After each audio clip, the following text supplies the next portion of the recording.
On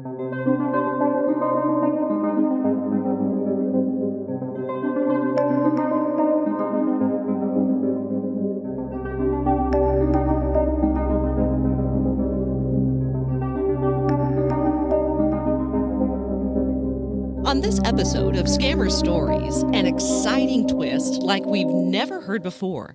It's exhilarating, then depressing, hopeful, and a lot of badass.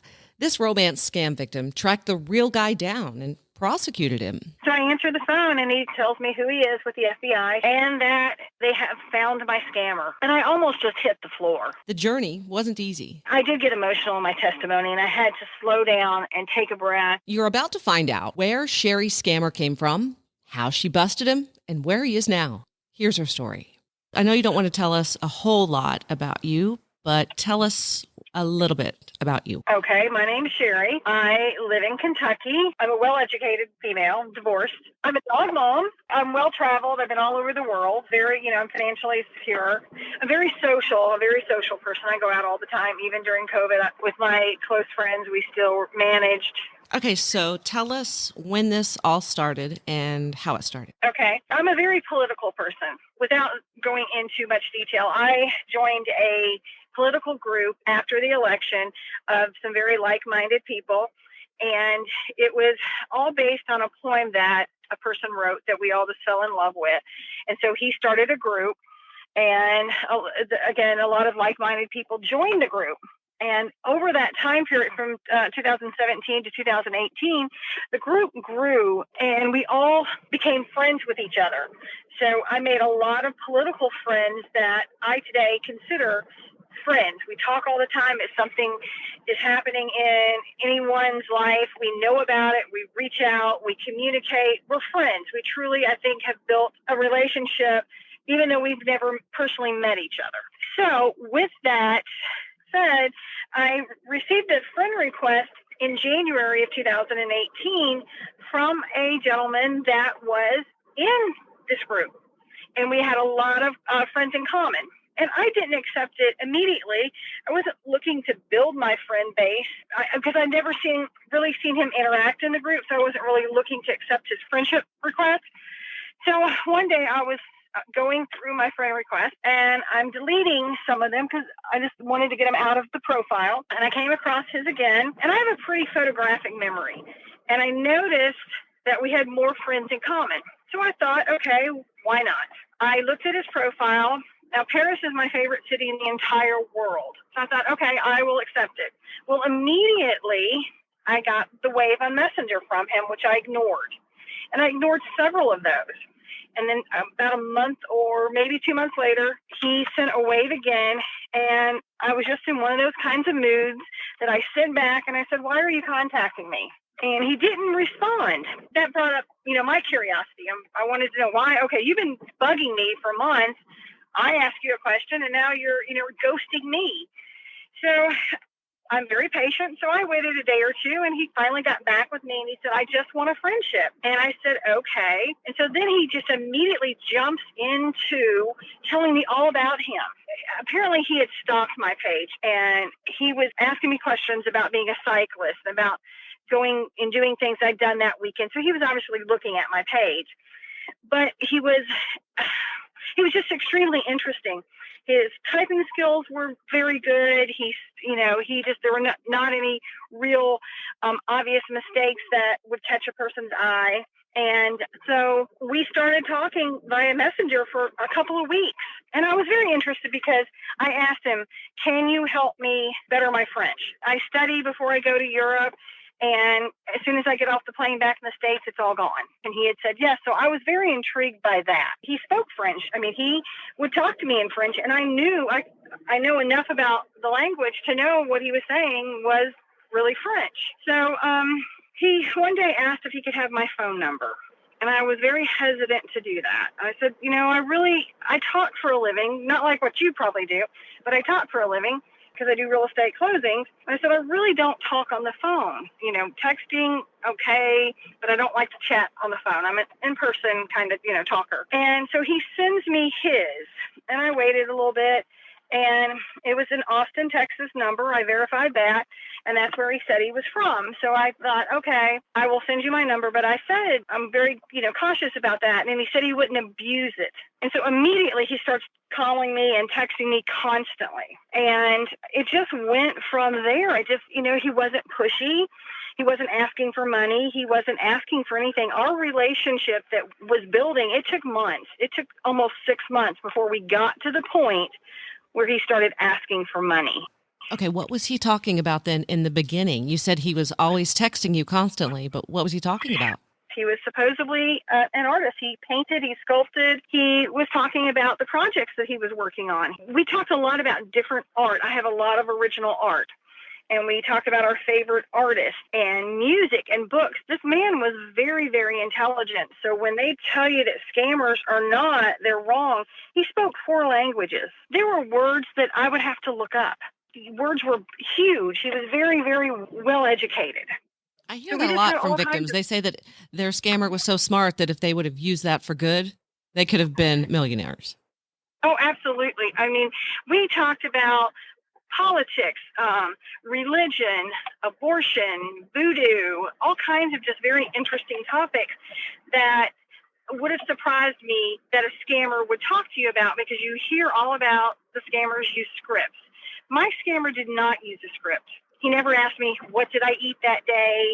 Did I sleep? There were real conversations. The next thing she says is something I hear in every single interview I do for this podcast. One of the reasons I started to begin with, besides my mom.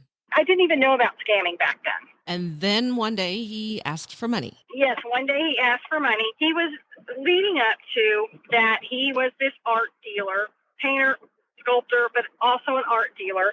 And he had moved to Austin with a friend that owned a home in Texas.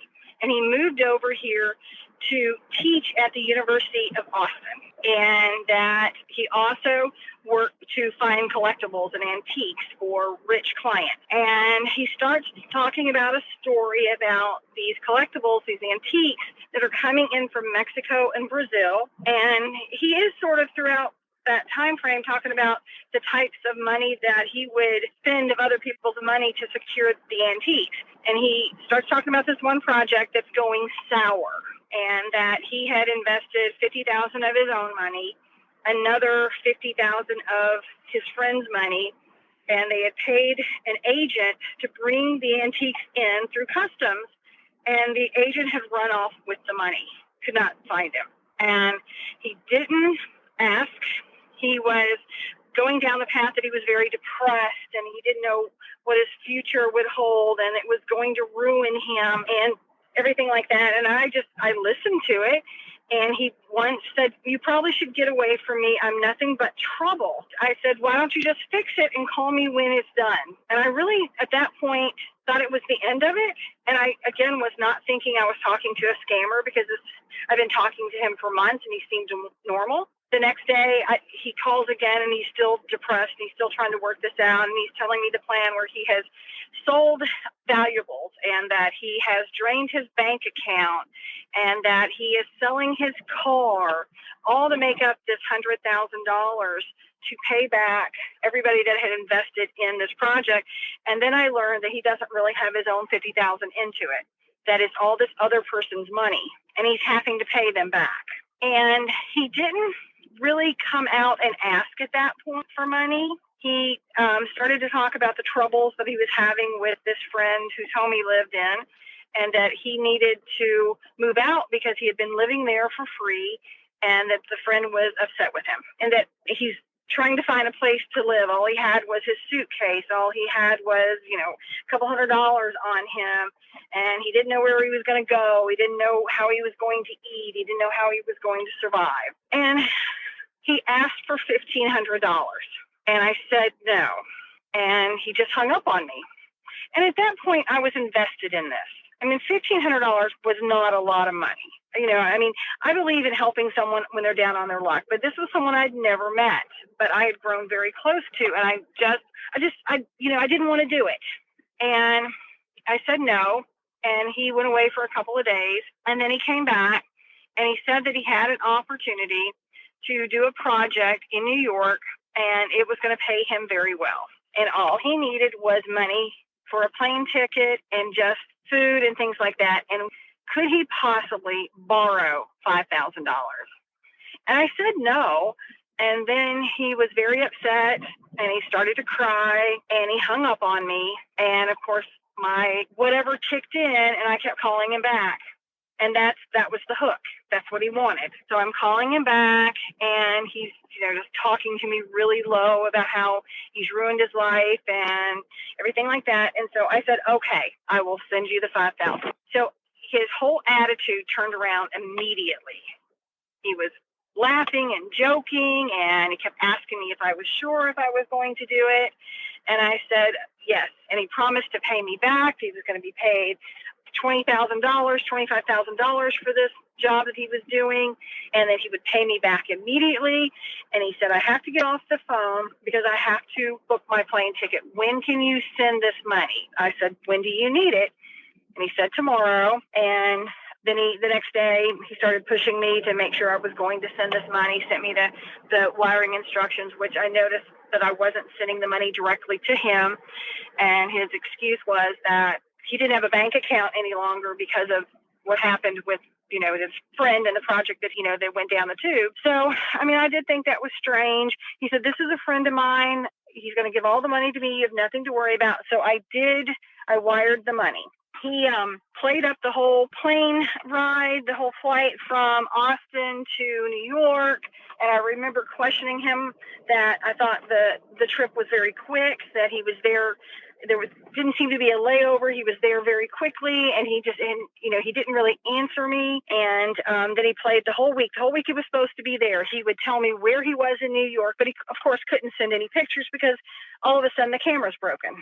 And he left on like a Monday, and on that Friday he's coming back, and he's telling me all about what he did and how happy he is to be back in Austin, Texas, that he has this money and he's going to pay me back, and that he's just got to settle some bills for what he owes, and that he's thinking about moving. He wants to move to be closer to me. And that goes on for a little while, and I never asked him about the $5,000 because I assumed that he was really going to do what he said he was going to do. And he talked about it more than anything, about how he was going to pay me back, how he was going to sell, his remaining artwork that he had, that he owned, and he was going to move. As that was going on, then it starts again. He wasn't really a problem, but he called me one morning, and he knows I'm getting ready to go on a cycling excursion, and I'm going to be gone most of the day. I'm probably planning to ride 30, 40, 50 miles, just not sure. So I talked to him that morning, and when I get back from the ride, I haven't heard from him. And what was your first thought? That he'd run off with the $5,000. Okay. I did, yes. She tried calling him over and over again for 2 or 3 days with no response. Remember, she was used to hearing from him dozens of times a day. So then he finally does reach out, and of course I'm kind of ticked off about it, and I don't answer. And then it's just this constant one phone call after another. And one thing I learned about scammers is they know how to call in on different numbers. So he would call in on all these other numbers, and I didn't answer those. If that didn't work, he would call in on unknown numbers or things like that. They know how to trick the phone so you don't know who's calling. And so that went on for a while, and I finally did answer, and he started into this other story about how he was supposedly, since he was no longer living in his friend's house, he had rented an Airbnb with the money that he had gotten from the project. And he had passed out in the lobby of an Airbnb. I remember asking him, there's a lobby? I have never known an Airbnb to have a lobby like a hotel. And he just kept insisting that they did, and that he had passed out and had been rushed to the hospital. But he never told me what exactly was wrong with him, other than that the doctor said he was exhausted. And I remember making fun of it a little bit. I'm like, you're exhausted from art, from painting? I mean... Obviously, you're not very physical. And like, I just rode 50 miles, okay? And I remember saying, exhausted, what did you do? And he's just like, you don't understand the pressure. So I kind of let that go. And so it went on and on and on. And we would go weeks without any mention of money. And again, he would get up supposedly living in Austin, get up, and he was ready to talk to me at 7 o'clock my time, which would have been 6 a.m. his time. We would talk on my way to work. He would text me throughout the day several times. As soon as he thought I was in my car on my way home from work, he would call me. He would talk to me all the way home.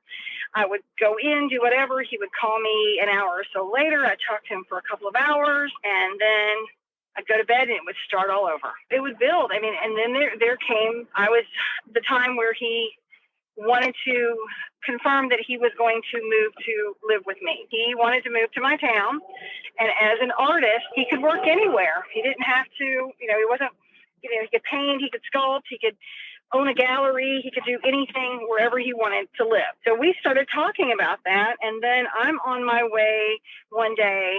I'm driving almost to Chicago, so I'm going to be in the car for 5 hours, and he talked to me the entire way up there. Well, I went to my meeting. He called me the second I got out of it because I told him I'd be there about an hour, and he talked to me all the way home. And during that ride home, he asked me if I would marry him. I was stunned. I didn't even know what to say. And I remember saying that I didn't think we knew each other very well. We'd never met in person, although I have 800 pictures he sent to me that was supposedly him. And so we talked about it, and all I remember, because they're con artists, I remember saying yes. And then the next thing, he starts talking about the ring he's going to buy and moving to live with me and when he's coming to town and when he wants to fly in and how he's a French national and that he wants to get married under the Eiffel Tower. And then all of a sudden he has a brother who still lives in Paris, and that he was going to plan this entire wedding with his brother because he's a French national and move to live with me. It was so overwhelming. I can't even begin to explain to anyone how good they are at convincing you that it's real. I mean, they really are in love with you. They really do want to spend the rest of their lives with you. And so that went on for a while. Then I was leaving to go on a trip to San Francisco. I go annually with my best friend. We go to Napa, and he wanted to go, or so he said he wanted to go, or he just didn't want me to go because my best friend is a male. He starts bringing up women. The pictures of the man that he sent to me is a very nice looking man, trying to make me jealous that there were all these women that really he could have this relationship with, but he chose to be with me, and that I just wasn't acting like I was interested in him, and that if I wasn't going to help him do some things, he was just going to be with these other women because they were willing to help him out with his troubles. So we ended it, and I really was like, okay, whatever, move on. So it was I wish I was like you. I'm too old for that at this point in my life. I'm in my mid 50s, and I'm going to be happy. If it's just me making me happy, I'm going to be happy. Good for you. So 2 days prior to me going to San Francisco, we have this huge fight. Well, I think it's over. And I'm fine because I'm going to Napa with my best friend, and we're going to drink all kinds of red wine, and we're going to shop, and we laugh till we cry. We've known each other for 25 years, and we just laugh till we cry together. So I don't hear from him. Today I fly out. First time I've turned my phone on, I have like 100 messages from him, text messages, phone calls. On top of all the text messages, she estimates that he called her 500 times, trying to insert himself into her trip. And he wants to know if I'm there, and he's just worried because, am I safe? Did I land safe? He needs to make sure I'm okay. He couldn't sleep. He's just so upset because he may have lost the best thing in his life, and he wants to make up. So on that Monday coming back, he'd somehow weaseled himself back in that I was talking to him. My best friend was talking to him. He starts planning his trip to move to where I live, but then all of a sudden he starts talking about that he is in Paris.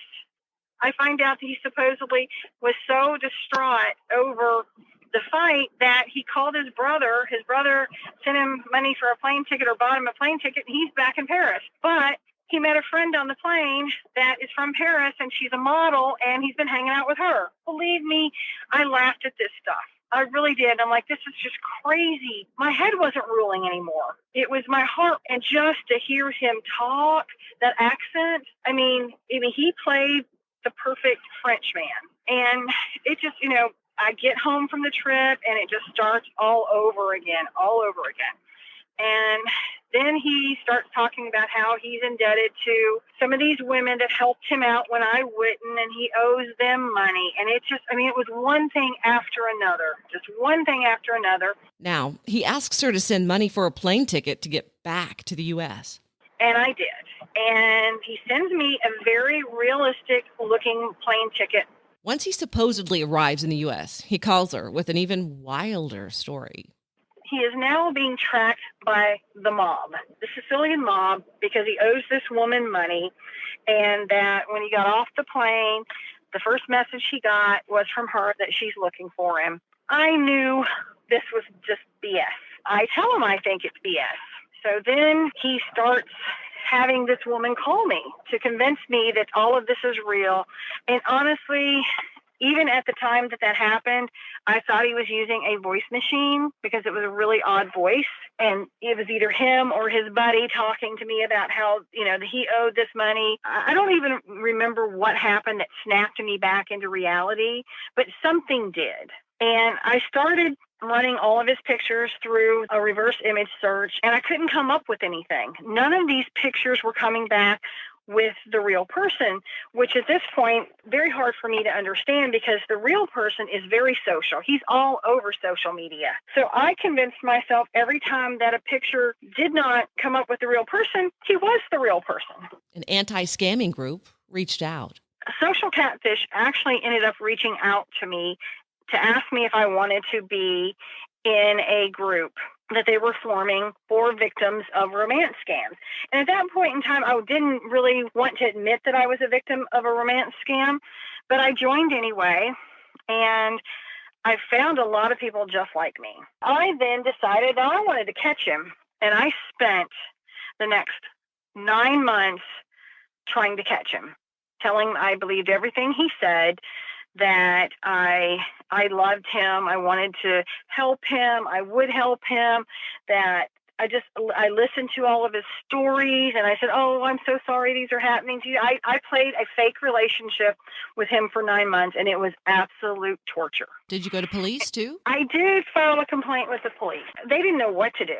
The officer that came to my house, he scolded me. So how were you able to catch him then? I met these other 2 women in the same group, and we started talking about our experiences. I called them, and it was all the same story. His name was John. He was French from Paris. So it was easier for me to stay on my path of staying angry with him, to keep talking with him, because I really was convinced that I could catch him. One night over wine, her and a girlfriend came up with a plan. I wired his mule $20,000. And immediately we put it in as a fraud wire and they flagged the account. My bank flagged their account and they stopped it. And of course they shut down that bank account. And he started threatening to kill me. He started threatening all kinds of things against my friends, my family, because that put him on the radar. It was very risky. My money never left. All of the money was returned to me, but that bank account and that mule's name she was on a fraud list. That was a direct connection to him. So I did what I thought I needed to do. I contacted the FBI. I put my information into IC3. So she goes back through all of the pictures he sent, looking at everything from the carpet to postal stamps. She notices one of the stolen pictures is from a famous house in Kansas City designed by Frank Lloyd Wright. Bingo. She figures the real guy must live in Kansas City, too. So we knew the real person had to be in that area somehow. And lo and behold, there is the man that I have 800 pictures of. The scammer was using the pictures of this man, and he'd been using this man for years, using his photos for years, and pretending to be him. So we found the real guy. When my friend was looking at the guest list of the people that would go to parties at this famous house that had been auctioned off like the week before, there was a lot of publicity about this house and these 2 men. And so she was looking at the guest list of the attendees, and she was going through Facebook one by one, And she found him because she knew what he looked like. And so she called me and told me who it was. I looked it up on Facebook, and there he was. There was the real person, the real name of the person in those pictures. So the next day I confronted him, and he told me, I'm the real person. He's stealing my pictures. And that was just it for me. That is what just killed every bit of it. Whatever could have been left was dead. That was the closure I needed. I put the information into the IC3 with the FBI 4 different times. From this point on, she turns from a victim or survivor to a woman focused on putting a scumbag in jail. And what I did was start talking to the other women that had been scammed by him to try to collect as much information as possible. And by friending them, I have collected information that I've kept and I've used that I turned into the FBI. So last year on Facebook, one of my friends posted a post of a woman that she said, does anyone know anything about scammers? I believe my friend is being scammed by a Nigerian scammer. And I reached out to my friend and I said, well, I do. She asked me, will you reach out to her? And I said, sure. So I send her a messenger message and I tell her who I am and that I'm a victim or a survivor. I don't like to use the word victim any longer. And that I'm more than happy to help her or talk to her if she wanted to talk to me. She immediately reached out to me. And so we start talking and she starts telling me the story about the person she's talking to. A very similar story. He's an artist. She would lie to me and she would tell me that she wasn't talking to him. And then she would go through, well, I believe him. I don't believe you. And we would go through this every day. And one day I asked her, I said, can I talk to him? And she said, why? And I said, because I think I know who your scammer is. I said, what's his phone number? And she started to rattle it off and I finished it for her. It was the same person. And it kind of kicked me a little bit, knifed me. But there was a bigger picture here, and we kept going through it. And, every day, same thing. I'm not talking to him, but I am talking to him. I'm sorry I lied to you, but I'm addicted to him. And we were at a point that I wasn't sure if I could help her. She knew she was talking to another victim of the same scam. Like with my mom, she tried everything to convince her new friend, but nothing worked. I said, have him call me. And he did. And I told him to leave her alone. And it was him. It was the voice. It was him. And I called her back and I said, I've spoken to him. It's him. You can believe me or you can choose not to believe me. I said, but you have to make the choice to walk away from this because you've already given him a great deal of money and he is killing you emotionally. I guess something snapped in her, and also she reached out to her family and they did help her professionally. She did finally realize that he was a scammer. He was the same scammer I had. I don't know, something snapped in her too.